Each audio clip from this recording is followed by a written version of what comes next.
Here I am, Adrian Thrills, cub reporter with New Musical Express on my way up from London to Coventry, home of the Rudies.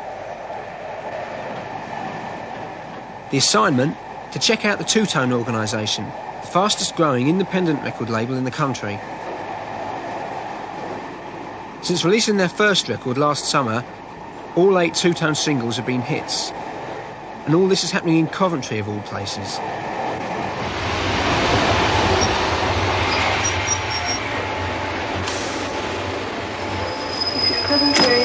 Coventry. 1027. First stop, the old Railway Goods Office, now Horizon Studios, where one of the Two Tone bands, The Selector, are recording a single. I was born in Jamaica and sort of came over to England when I was like 11 or so. So I had that part of the ska feel in me. What way is the ska that you play now different from the ska of the 60s, you know? Well, the difference is that this is a 1980s sound, which we have the old ska rhythm, and we have reggae, we have blues, and there's a bit of funk, and of course we have Janil playing this rock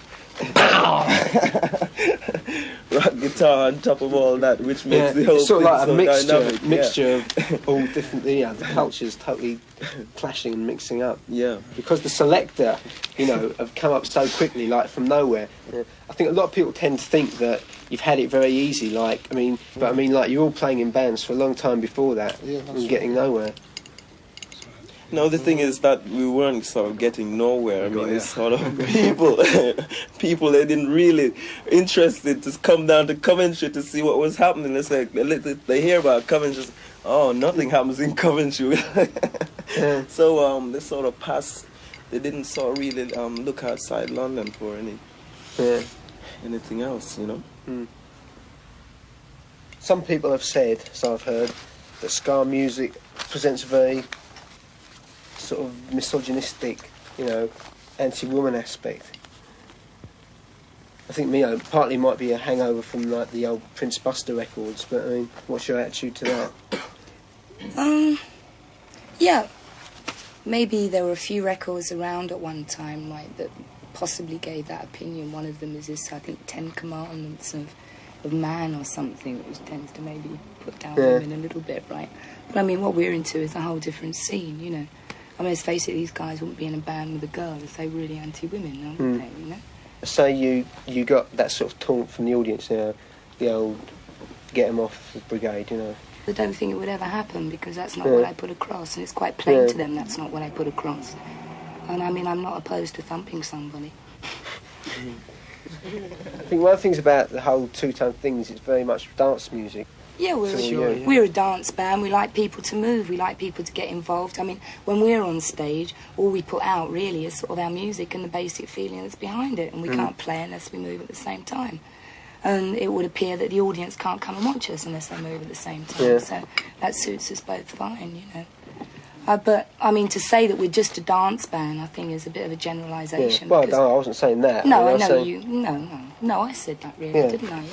Yeah. Well, we're not just a dance band. People have said that, we have things to say as well. Next morning, I finally tracked the specials down to Two Tone HQ, home of the hits.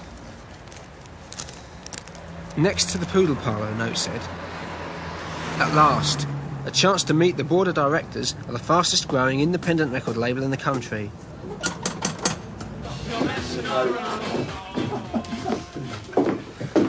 This was our inspiration. Turn the back, turn around.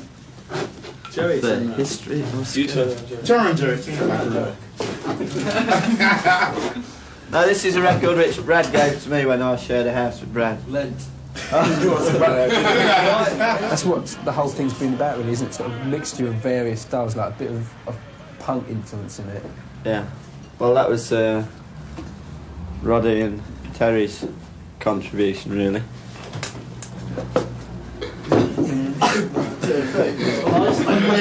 Go on to Terry now.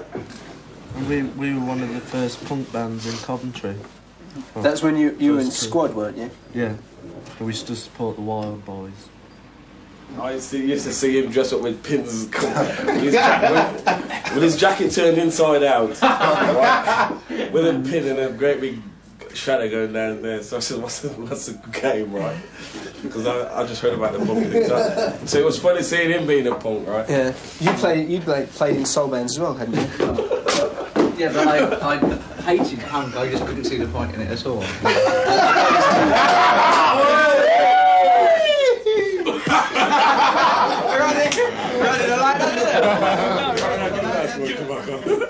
What sort of brought you like into contact with sort of people like Linval and Neville? Oh, reggae, because I got into Yeah. sort of playing reggae a few years ago, and that's, from a drummer's point of view, it's a great style, a great rhythm to get involved with, because you can sort of stretch out, be more creative within it, and it also there is a focal point more for the drummer, although the public don't really bother about it so much.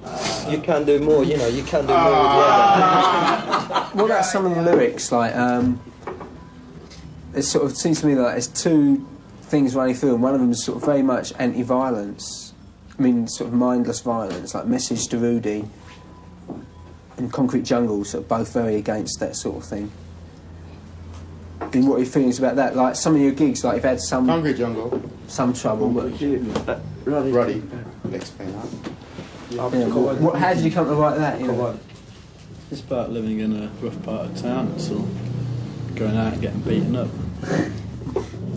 No, it's... Does that sort of stem from personal experience? Like? Yeah. You write songs about things you feel yourself, or you know, been through.